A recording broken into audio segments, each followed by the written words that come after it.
Күндүн жылышы менен кыргызстандыктар жаратылыш коюнунда эс алууга агылды. Айрымдары бийик тоолорду көздөй кетишсе, дагы бир бөлүгү шаар ичиндеги сейил бактарда эс алууну тандашат. Албетте мындай эс алуулар казанда бышкан тамаксыз, шишкебексиз өтпөйт. Кээде токойдо болобу, тоодо болобу айтор эч кандай даярдыксыз от жагып, айрым учурларда аны толук өчүрбөстөн кетип калган учурлар болот. Мындай этиятсыздык жана кайдыгер мамиле токой өрттөрүнө себеп болууда. Ооба, биз адамдар болбосок деле токойлордо шамал, чагылган сыяктуу табигый себептерден улам өрттөр катталып турат. Бирок бул табигый факторлордон келип чыккан өрттөр жалпы токой өрттөрүнүн аз гана пайызын түзөт. Ал эми өрттүн көпчүлүк учурда келип чыгуу себеби бул адамдар. Мисалы, Кыргызстанда өткөн жылы 29 токой өртү катталса, анын бирөө гана табигый себептен улам келип чыккан. Өрт коопсуздуктары боюнча келип чыккан себептер негизинен адамдардын кесепетинен болуп эсептелет. Биз 23-жылы бир факт болду, бул чагылгандын кесепетинен келип чыкты, 7-8 токой чарбасында. Калган фактылар бүт эле ушул адамдардын кесепетинен. Акыркы убактарда ушул жергиликтүү элдердин же болбосо башка конокторубуздун тоо зонасына басымы көпчүлүк күчөп атпайбы? Эс алуучулар, ошо эс алуучулардын же болбосо бир токойдо токой пайдалануучулардын иш-аракеттеринен ушундай келип чыккан себептерде. Демек, адамдар жаратылышка жоопкерчиликтүү мамиле жасаса, токой өрттөрүнүн басымдуу бөлүгүн алдын алууга болот. Токой өртүнө себеп болуп калбоо үчүн эмне кылуу керек?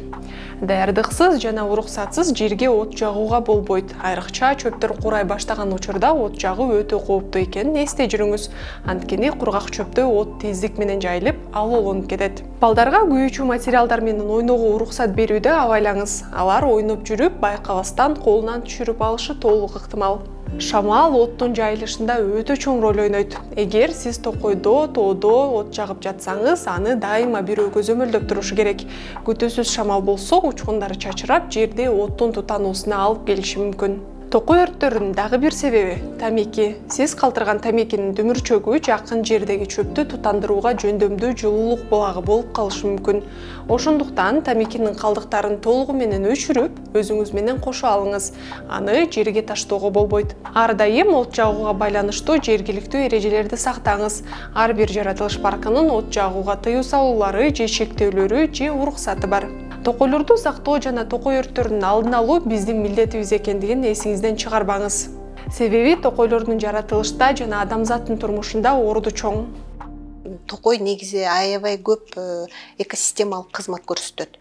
Анткени бул токой биар түрдүүлүктү сактоо жана ошондой эле адамга деген көп кызматын көрсөтөт. Бул эс алуу, туризм, рекреация деп коебуз. Климаттын өзгөрүшүнө болсо токойдун салымы да абдан көп. Анткени деген токой негизинен баягы жаан-чачын катуу жаап атканда топурактын эрозия болуп кетпесин аябай тамырлары кармап турат.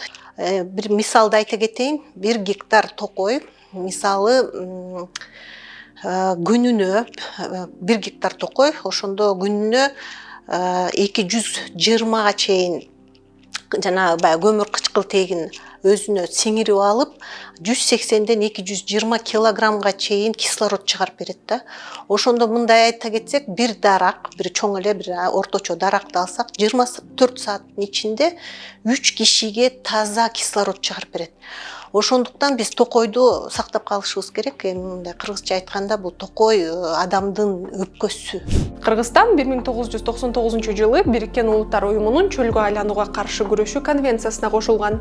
Анын алкагында улуттук иш-аракеттер планын иштеп чыккан. Бул пландагы негизги максаттардын бири суу ресурстарын сактоонун, эрозия жана жер көчкү процесстеринин алдын алуунун кепилдиги катары токойлорду көбөйтүү болгон. 2019-жылы Кыргызстандагы токой тармагын өнүктүрүүнүн 2040-жылга чейинки концепциясы кабыл алынган. Андагы милдеттердин ичинде өрт кырсыгынан токойлорду сактоону күчөтүү, токой ресурстарынын аянттарын көбөйтүү жана калыбына келтирүүнү өркүндөтүү бар.